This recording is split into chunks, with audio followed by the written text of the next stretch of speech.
मगध सम्राट बिंदुसार ने एक बार अपनी सभा से पूछा, देश की खास समस्या सुलझाने के लिए सबसे सस्ती वस्तु क्या है।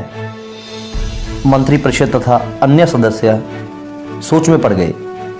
चावल, गेहूं, ज्वार, बाजरा तो बहुत परिश्रम के बाद मिलते हैं और वह भी तब जब प्रकृति का प्रकोप ना हो। ऐसी हालत में अन्न तो सस्ता हो ही नहीं सकता। तब शिकार का शौक रखने वाले एक सामंत ने कहा, राजन, सबसे सस्ता खाद्य पदार्थ तो मांस है। इसे पाने में कम मेहनत लगती है और पौष्टिक वस्तु खाने में मिल जाती है। सभी ने इस बात का समर्थन किया, लेकिन प्रधानमंत्री चाणक्य चुप थे। तब सम्राट ने उनसे पूछा, आपका इस बारे में क्या मत है। चाणक्य ने कहा, महाराज, मैं अपने विचार कल आपके समक्ष रखूंगा। रात होने पर प्रधानमंत्री उस सामंत के महल पहुंचे। इतनी रात गए प्रधानमंत्री को देखकर वह सामंत घबरा गया और आने का कारण पूछा। तो प्रधानमंत्री जी ने कहा कि शाम को महाराज एकाएक बीमार हो गए हैं।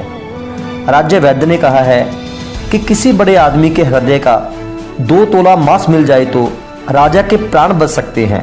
इसीलिए मैं आपके पास आपके हृदय का सिर्फ 2 तोला मांस लेने आया हूँ। इसके लिए आप 1 लाख स्वर्ण मुद्राएं ले लें। यह सुनते ही सामंत के चेहरे का रंग उड़ गया। उसने प्रधानमंत्री के पैर पकड़कर माफी मांगी और उल्टे 1 लाख स्वर्ण मुद्राएं देकर कहा कि इस धन से वह किसी और सामंत के हृदय का मांस खरीद ले। प्रधानमंत्री बारी बारी सभी सामंतों, सेनाधिकारियों के यहाँ पहुंचे और सभी से उनके हृदय का 2 तोला मांस मांगा, लेकिन कोई भी राजी ना हुआ। उल्टे सभी ने अपने बचाव के लिए प्रधानमंत्री को 1 लाख, 2 लाख, 5 लाख तक स्वर्ण मुद्राएं दी।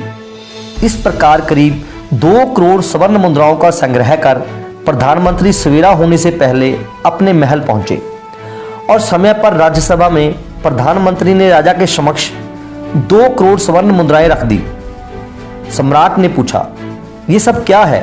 तब प्रधानमंत्री ने बताया कि 2 तोला मांस खरीदने के लिए इतनी धनराशि इकट्ठी हो गई, फिर भी 2 तोला मांस नहीं मिला। राजन, अब आप स्वयं विचार करें कि मांस कितना सस्ता है। जीवन अमूल्य है। हम ये ना भूलें कि जिस तरह हमें अपनी जान प्यारी है, उसी तरह सभी जीवों को भी अपनी जान उतनी ही प्यारी है, लेकिन वो अपनी जान बचाने में असमर्थ हैं और मनुष्य अपने प्राण बचाने हेतु हर संभव प्रयास कर सकता है, बोलकर, रिझाकर, डराकर, टाले कर कर, रिश्वत देकर और भी बहुत तरीकों से। पशु ना तो बोल सकते हैं, ना ही अपनी प्रॉब्लम बता सकते हैं, तो क्या बस इसी कारण उनसे जीने का अधिकार छीन लिया जाए। बताओ राजन, क्या ये ठीक है। दोस्तों, ये किसी के लिए भी कमेंट नहीं है, ये किसी बहस का हिस्सा नहीं है, ये कोई शाकाहारी की मांसाहारी के लिए गाली नहीं है। ये तो एक सच्चाई है, ये सोचने की बात है। अपनों की जान बचाने के लिए हम क्या नहीं करते। हॉस्पिटल्स भरे पड़े हैं, इसलिए ना कि हम अपनों की जान बचाने के लिए भागते हैं, भगवान से दुआ मांगते हैं। क्या नहीं करते, पैसों की, समय की परवाह नहीं करते, सिर्फ इसलिए कि हम इंसान हैं और बोल सकते हैं अपना दर्द, अपने अंदर मौत का डर दिखा सकते हैं। कभी गौर से देखो, अपने सामने अपनी मौत देखकर पंछी, जानवर सभी घबराते हैं, रोते हैं, बिखरते हैं, मगर वह हम नहीं, वह हमारे सके नहीं। क्या इसीलिए वह मारे जाते हैं? वरना मांस तो वही है जो इंसानों का है, वैसा ही है जैसा इंसानों का होता है। यह सोचने की बात है।